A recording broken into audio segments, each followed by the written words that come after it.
கேட்டுக்கொண்டிருப்பவர்கள் நம் அனைவர்களின் மீதும் அல்லாஹுவின் அன்பும் அருளும் என்றென்றும் நின்று நிலவட்டுமாக என்று கூறி ஆரம்பம் செய்கிறேன். அஸ்ஸலாமு அலைக்கும் வரஹ்மத்துல்லாஹி தஆலா வபரகாத்துஹு.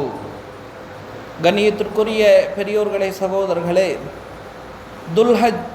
துல்காதா மாதத்தினுடைய முதல் ஜுமாவிலே நாம் எல்லாம் வீற்றிருக்கிறோம்.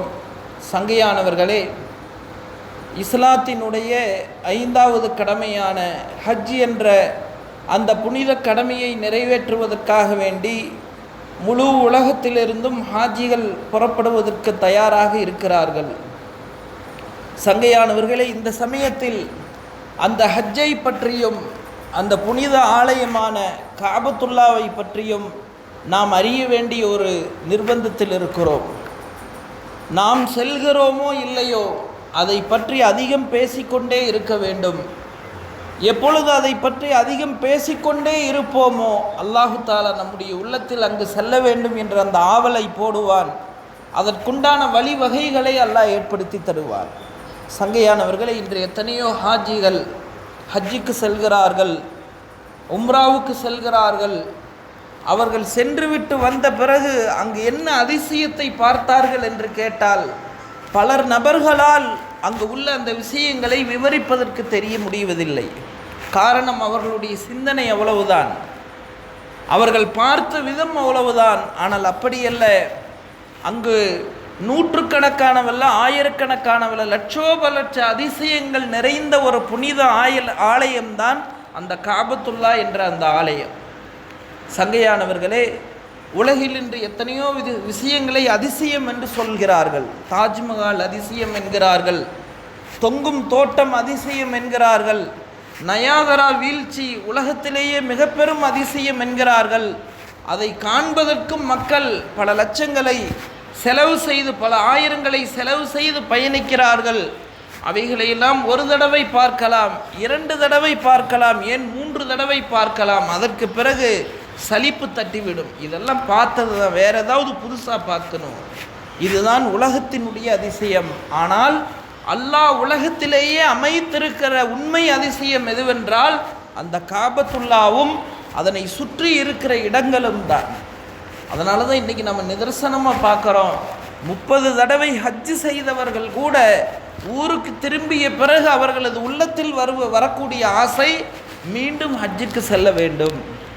யார் இப்படி நினைக்கிறது? இதெல்லாம் நாங்கள் வந்த இடம் தாங்க, நாங்கள் பார்த்த இடம் என்று எந்த உள்ளமும் எந்த நாவும் பேசாது. திரும்ப திரும்ப எத்தனை முறை சென்றாலும் சலிப்பு தட்டாத ஒரு இடம் இருக்கிறது என்று சொன்னால் அது புனித ஆலயமான அந்த காபத்துல்லா என்ற அந்த ஆலயம்தான். அதனால தான் சஹாபாக்களில் நாம் பார்க்கிறோம், ஹஸரத் சையதுனா உஸ்மான் ரலியல்லாஹு அன்ஹு அவர்கள் உம்ராவுக்கு செல்வார்கள். உம்ரா பயணத்தை திரும்பிவிட்டு ஊருக்கு வருவார்கள். அவர்களினுடைய பயண பொதி மூட்டைகள் கூட இறக்கி வைக்கப்பட்டிருக்காது.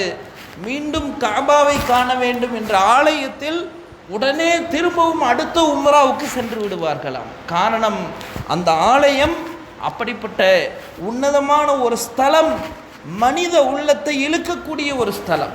அதனால தான் யார் போனவங்களை வேணால் கேளுங்க, அவங்க சொல்கிற வார்த்தை என்ன? நான் மறுபடியும் அங்கே போகணும். அங்கே எவ்வளவு கூட்ட நெரிசல்கள், எவ்வளவு வசதிகள் முன்பின்னாக கூட இருக்கலாம், ஆனால் அங்கே அதுவெல்லாம் பெரிதாக தெரியாது. அந்த இடங்களும் அங்கே உள்ள அந்த புனிதங்களும் மனித உள்ளத்தை புரட்டி போட்டு விடுகிறது. ஏன் எத்தனையோ நபர்கள் அங்கே போய் திருந்தி வந்தவர்கள் எத்தனை பேர் இருக்கிறாங்க. ஒரு அமெரிக்காவினுடைய ஒருத்தர் இருக்கிறாரு, கருப்பின மக்களுக்காக வேண்டி போராடியவர், மாக்கம் எல்ஸ் அப்படின்னு சொல்லி அவருடைய பேர். அவர் இஸ்லாத்தை தழுவுகிறார். இஸ்லாத்திற்கு முன் அவர் ஒரு கிறிஸ்தவர். கருப்பின மக்களினுடைய உரிமைகளுக்காக போராடியவர். அதனால் வெள்ளையான யாரை பார்த்தாலும் அவருக்கு வெறுப்பு. காரணம், அந்த அமெரிக்காவில் வெள்ளையர்களால் அந்த கருப்பின மக்களுக்கு ஏற்பட்ட கொடுமைகளின் காரணமாக வெள்ளையர்களை வெறுத்தவர் தான் அவர். ஆனால் எப்போ ஒரு இஸ்லாத்தை தழுவி முதல் ஹஜ்ஜுக்காக வேண்டி புறப்பட்டு செல்கிறார், அங்கே காபத்துல்லாவில் முழு உலக மக்களும் வருவார்கள். அங்கே கருப்பினத்த மக்களையும் பார்க்கலாம், வெள்ளையர்களையும் பார்க்கலாம், எல்லா நாட்டு மக்களும் வருவார்கள். அவர் சொல்லுகிறார், அந்த காபத்துல்லாவில் நான் கண்ட வெள்ளையர்களை எனக்கு அதற்கு முன்பு வரை வெறுப்பு இருந்தது, ஆனால் அதற்கு பிறகு எனக்கு இருந்த அந்த வெறுப்பெல்லாம் மாறி ஒன்றுமில்லாமல் ஆகிவிட்டது. காரணம், அந்த இடத்தினுடைய அந்த மாண்பு, அந்த இடத்தினுடைய அந்த மேன்மை எப்படிப்பட்ட கெட்டவனையும் கூட நல்லவனாக மாற்றக்கூடிய ஒரு உன்னதமான இடம்தான் அந்த காபத்துல்லாவுடைய அந்த ஆலயம். அதனால தான் அல்லாஹ் குர்ஆனில் சொல்கிறான், வலில்லாஹி அலன்னாஸி ஹிஜ்ஜுல் பைத்தி மனிஸ்ததா இலைஹி சபீலா. எவர் அங்கு செல்வதற்கு பொருளாதார வசதியை பெற்றிருக்கிறாரோ, உடல் ஆரோக்கியத்தை பெற்றிருக்கிறாரோ, அவர் கண்டிப்பாக அங்கு செல்லட்டும். இன்னொரு இடத்துல அல்லாஹ் சொல்ற, இன்னல் ஹஜ்ஜ வல் உம்ரத லில்லாஹ், நிச்சயமாக ஹஜ்ஜையும் உம்ராவையும் அல்லாஹ்வுக்காக நிறைவேற்றுங்கள். குர்ஆன்ல இன்னொரு இடத்துல அல்லாஹ் சொல்ற, வமன் தஹலஹு கான ஆமினா, அங்கு யார் நுழைந்து விடுவாரோ அவர் அங்கு பாதுகாப்பு பெற்றவர் ஆகிவிடுகிறார். மனிதனுடைய உடலுக்கும் பாதுகாப்பு, உயிருக்கும் பாதுகாப்பு, உடைமைக்கும் பாதுகாப்பு. யாரும் இப்படி சொல்ல முடியாது, நான் ஹஜ்ஜுக்கு போய் காசு பணத்தையெல்லாம் தொலைச்சிட்டு வந்துட்டேங்க, நான் உம்ராவுக்கு போனேங்க எல்லாம் தொலைஞ்சிருச்சு. அங்கே எவ்வளவு விலை உயர்ந்த பொருளை நாம் அங்கு போட்டாலும் யாரும் எடுக்க மாட்டாங்க. எத்தனை நாளாக இருந்தாலும் போட்ட விஷயம் அங்கேயே தான் இருக்குமா. காரணம், அந்த இடம் அவ்வளவு புனிதம் வாய்ந்த இடம். அதனால தான் இதுவரைக்கும் அங்கே மட்டும் உயிரினுடைய அச்சுறுத்தல் எல்லா நாடுகளிலும் எதோ ஏற்பட்டிருக்கிறது, ஆனால் அங்கு ஏற்பட்டதே கிடையாது. காரணம், அப்படிப்பட்ட புனித ஒரு ஆலயம் தான் அந்த காபத்துல்லா என்ற அந்த ஆலயம். அதை தவாஃப் செய்வாங்க. அதை பார்த்தீங்கன்னா ஒரே சுற்றளவு தான். சாதாரணமான நேரத்தில் குறைந்த கூட்டம், சும்மா ஒரு 5 லட்சம் 10 லட்சம் பேர் இருப்பாங்க. அப்பொழுதும் அந்த இடம் அந்த 5 லட்சம் நபர்கள் 10 லட்சம் நபர்கள் தவாஃப் செய்வதற்கும் அது போதுமானதாக இருக்கும். ஹஜ் போன்ற சமயங்களில் 40 லட்சம் 50 லட்சம்னு கணக்கு சொல்கிறாங்க. அது அரசாங்கத்தினுடைய கணக்கு தான், ஆனால் அதை விட அதிகமாகத்தான் இருக்கும். அப்பொழுதும் அந்த ஹாஜிகள் அங்குதான் சுற்றுவார்கள். அதே இடம்தான் எப்படி 10 லட்சத்துக்கு போதுமானதாக இருந்ததோ, 40-50 லட்சம் நபர்கள் சென்றாலும் அவர்களுக்கும் அந்த இடம் போதுமானதாகவே இருக்கும். இது வேற எங்கேயுமே நம்ம பார்க்க முடியாது. இன்னும் ஒரு மிகப்பெரிய அதிசயம், இன்றைக்கி நம்ம பார்க்குற ஒரு 500-1000 பேர் கூடினாலே அங்கே என்ன காவல்துறை பாதுகாப்புக்கு வர்றாங்க, கையில் லத்தியோடு இருப்பாங்க. சில சமயத்தில் அவர்களது வாயிலிருந்து கெட்ட வார்த்தைகள் கூட வந்துவிடும். ஆனால் இங்கே பார்க்குற 40-50 லட்சம் பேர், மிக குறைந்த காவலர்கள், கையில் லத்தியெல்லாம் இருக்காது. அவர்களுடைய வாயிலிருந்து எப்பவும் கெட்ட வார்த்தையே வந்திருக்காது. அவர்கள் பேசுகிற வார்த்தையே 2-3 வார்த்தை, ஹாஜி, தரீக், சபர், அவ்வளோதான். ஹாஜி தரீக்னா கொஞ்சம் வழி விடுங்க, சபர் பொறுமையாக இருங்க. அவர் இந்த மாதிரி ஒரு போலீஸை, காவல்துறையை உலகத்தில் வேறு எந்த ஒரு ஆலயத்திலும் காண முடியாது. குறைஞ்சபட்ச பாதுகாப்பு கையில் லத்தியாவது வச்சுருப்பாங்க. இந்த காவலர்களின் கையில் குச்சியும் இருக்காது. யாரையும் அடிக்க மாட்டார்கள், யாரையும் ஏசி பேச மாட்டார்கள், மரியாதையோடு நடத்துவார்கள். அவங்க பேசுகிற வார்த்தை என்ன, ஓரிரு வார்த்தைகள் தான், ரொம்ப நீளமாவெல்லாம் பேச மாட்டாங்க. ஒருத்தர் எவ்வளவு அடாவடி பண்ணாலும் அவர்கள் பொறுமையோடு இருப்பார்கள். இது உலகத்தில் எங்கேயுமே பார்க்க முடியாது. கொஞ்சம் ஓவராக யாராவது பேசினா காவல்துறையுடைய பழக்கமே, அவங்க பேச மாட்டாங்க, கையில் இருக்கிற லத்தி தான் பேசும். ஆனால் அங்கு நாம் அந்த அதிசயத்தை பார்க்கலாம். ஒருத்தர் அந்த காபத்துல்லாவை பார்க்கணுங்கிற ஆசையில் அவர் என்னதான் பண்ணாலும் அந்த காவல்துறை அவர்களை இன்முகத்தோடு சிரித்த வண்ணமாகத்தான், ஹாஜி சபராருங்க சபராருங்க, அவ்வளோதான், சபர் சபர்.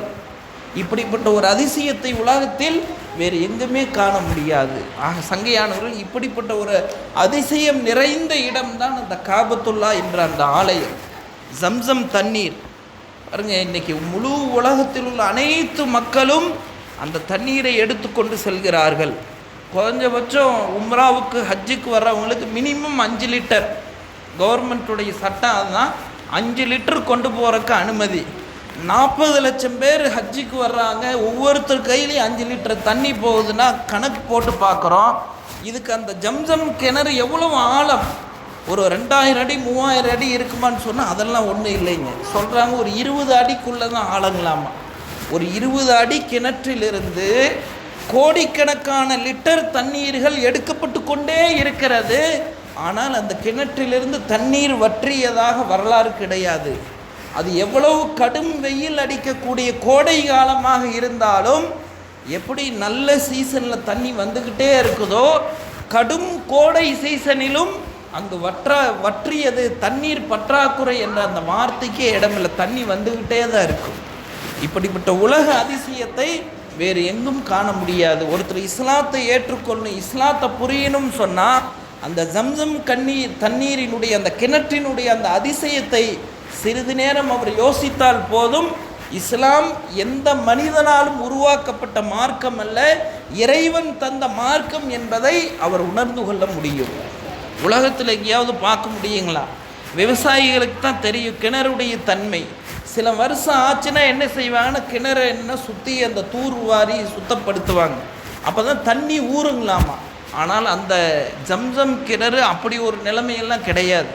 அது என்றைக்கு உருவானதோ அன்றைய நாளிலிருந்து இன்றைய வரை அது அதே நிலைமையில் தான் இருக்கிறது. ஆனால் தண்ணீர் இல்லை, தண்ணீர் பற்றாக்குறை, தண்ணீர் வற்றியது என்ற வார்த்தைகளுக்கு அங்கு இடமே கிடையாது. அதே மாதிரி பாருங்கள், உலகத்தில் இருக்கிற எல்லா தண்ணீருக்கும் இந்த தன்மை தான். அதிகபட்சம் ஒரு 10 நாள் வைக்கலாம், அதை தாண்டி வச்சோம்னா புழு விழுந்துடும். ஆனால் ஜம்சம் தண்ணீரை நீங்கள் எத்தனை ஆண்டுகள் பாட்டில் எதில் வேணாலும் அடைச்சி வைங்க, அதில் ஒரு புழு கூட விழுகாது. இன்றைக்கி ரிசர்ச் பண்ணிவிட்டு விஞ்ஞானிகள் சொல்கிற வார்த்தை இதுதான், உலகத்திலேயே மிகவும் பியூரிஃபையான வாட்டர், மிகவும் சுத்தமான தண்ணீர் ஒன்று இருக்கிறது என்று சொன்னால் அது அந்த ஜம்சம் தண்ணீர் மட்டும்தான். அதனால தான் அது எத்தனை நாள் ஆனாலும் கெடுறதே கிடையாதுங்களாம். இப்படிப்பட்ட ஒரு விஷயத்தை உலகத்தில் உள்ள வேறு எங்குமே நாம் சென்று பார்க்க முடியாது. அது அங்கே தான் இருக்குது, அந்த காபத்துல்லாவில் தான் இருக்கிறது. இப்படி கோடான கோடி அதிசயங்கள் நிறைந்த ஒரு இடம்தான் அந்த ஹஜ் என்ற அந்த இடம், அந்த உம்ரா என்ற இடம்.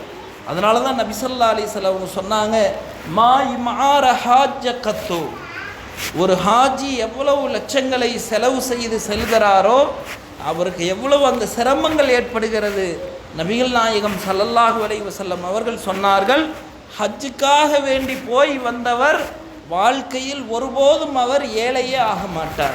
அவர் எத்தனை லட்சத்தை எத்தனை தடவை செலவு பண்ணாலும் சரி, அந்த ஹஜ்ஜின் பரக்கத்தினால், அந்த புனித ஸ்தலங்களின் பரக்கத்தினால் அல்லாஹு தாலா அவருடைய வாழ்க்கையில் வறுமையை ஏழ்மையை தருவதே கிடையாது. இன்னும் துவாக்கள் ஒப்புக்கொள்ளப்படக்கூடிய இடம் அங்கே தான் இருக்குது. ஒருத்தர் காபாவை பார்த்த உடனேயே துவா செய்கிறார், அவருடைய அந்த துவாவை அல்லாஹு தாலா கண்டிப்பாக ஏற்றுக்கொள்கிறார். ஜம்சம் தண்ணீரை குடிக்கிறார், குடிக்கும்போது கேட்கப்படக்கூடிய துவா. இது மாதிரி நிறைய இடங்களை நபி ஸல்லல்லாஹு அலைஹி வஸல்லம் சொன்னாங்க. அது ஹத்தீம்னு ஒரு இடம் இருக்குது, அந்த இடம் துவா ஏற்றுக்கொள்ளப்படக்கூடிய இடம். அந்த மாதிரி நிறைய சஃபா மருவா இருக்கிறது, துவா ஏற்றுக்கொள்ளப்படக்கூடிய இடம். இந்த இடங்களிலெல்லாம் துவா செய்கிற போது அவருடைய துவா ஒருபோதும் மறுக்கப்படுவது கிடையாது என்று நபி ஸல்லல்லாஹு அலைஹி வஸல்லம் அவர்கள் சொன்னார்கள். உலகத்தில் மற்ற இடங்களில் நம்ம துவா செய்கிறோம், நம்முடைய துவா ஏற்றுக்கொள்ளப்படலாம், சில சமயங்களில் அது ஏற்றுக்கொள்ளப்படாமலும் இருக்கலாம், அதை அறிஞ்சவன் அல்லாஹ் மட்டும்தான். ஆனால் அந்த இடம் அப்படிப்பட்ட இடம் கிடையாது. அதே மாதிரி அந்த காபத்துல்லா என்ற அந்த இடம் புனிதம் வாய்ந்த இடம். இன்றைக்கி எத்தனை லட்சம் ஹாஜிகள் போகிறாங்க, உம்ராவுக்கு போகிறாங்க, சுற்றுறாங்க. நான் யாரும் இப்படி சொன்னதில்லை, நாங்கள் காபாவை வணங்குறோம், இல்லை அல்லாவை தான் வணங்குறோம், அந்த இடத்தை சுற்றுகிறோம், அவ்வளோதான். அதே மாதிரி அந்த இடத்தில் யாருக்கும் தவறான சிந்தனையே வராதாம்மா. இப்போ ஹாஜியெல்லாம் 40 நாள் குடும்பத்தை விட்டு போகிறாங்க, அங்கே உள்ள ரூல்ஸே என்னென்னா வெளியவெல்லாம் பெண்கள் என்ன செய்யணும், முகத்தை கூட மறைக்கணும், அதுதான் ரூல்ஸு. அங்கே முகத்தை மறைக்க தேவையில்லை, முகத்தை திறக்கணும், அதுதான் ரூல்ஸ். நிறைய பெண்கள் முகத்தை திறந்துட்டு தான் வருவாங்க. பல நாட்டு பெண்கள் இருப்பார்கள், எந்த ஆணுக்கும் அவர்களை பார்க்கிற போது மற்ற இடத்துல ஏற்படுற மாதிரி தவறான எண்ணங்கள், ஆபாசமான குணங்கள் அந்த புனிதமான இடத்தில் எந்த ஒரு ஆணுக்கும் அந்த சிந்தனை வராது. பெண்கள் அந்நிய ஆண்களை பார்க்குறாங்க, அவர்களுக்கும் எந்த ஒரு தவறான சிந்தனையும் வராது. காரணம், அந்த இடம் அவ்வளவு புனிதம் வாய்ந்த ஒரு இடமாக இருக்கிறது. எனவே சங்கையானவர்களே, வாழ்க்கையில் ஒரு தடவையாவது அந்த இடத்தையெல்லாம் பார்க்கணும். காசு பணம் ரெண்டாவது, நம்முடைய உள்ளத்தினுடைய ஆசை. யார் உள்ளத்தால் ஆசைப்படுவாரோ நான் போகணும்னு சொல்லி அல்லாஹு தாலா கண்டிப்பாக நம்மை அந்த இடத்துக்கு கொண்டு செல்லுவான். துவா செய்யணும், நம்ம அதிகமாக துவா செய்யணும். இன்றைக்கு பல நாட்டு மக்கள் அந்த புனித ஸ்தலத்துக்கு வர எண்ணுகிறார்கள், ரொம்ப காலம் துவா செய்கிறாங்க, அதுக்காக வேண்டி காசு பணத்தை என்ன செய்கிறாங்க, சேமிப்பு. இன்றைக்கி நம்ம எதுக்கோ சேர்த்து வைக்கிற, ஹஜ்ஜுக்குன்னு சொல்லி சேர்த்து வைக்கிறாங்க, உம்ராவுக்குன்னு சொல்லி சேர்த்து வைக்கிறார்கள். அந்த காசு பணத்தை எடுத்துக்கொண்டு வருகிறார்கள். எனவே நம்மகிட்ட அந்த மாதிரி ஒரு சூழ்நிலை வர வேண்டும். நாங்கள்லாம் இங்கே போக முடியும், நம்ம போக முடியும், அப்படியெல்லாம் இல்லை. உலகத்தவர்கள் தான் வெளிரங்கத்தை பார்ப்பார்கள், இது வேணும் இது வேணும். உண்மையில் யார் ஆசைப்பட்டு துவா செய்வார்களோ, வெளிரங்கம் எதுவுமே இல்லைன்னா கூட அல்லாஹ் அந்த இடத்துக்கு கொண்டு போவானாம். அந்த இடத்திற்கு அப்படி ஒரு சக்தி உண்டு. எனவே நம்ம ஆசைப்படணும், அந்த இடத்தை போய் பார்க்கணும், அங்கே உள்ள அமல்களை செய்ய வேண்டும் என்று நாம் உள்ளத்தால் ஆசைப்பட வேண்டும்.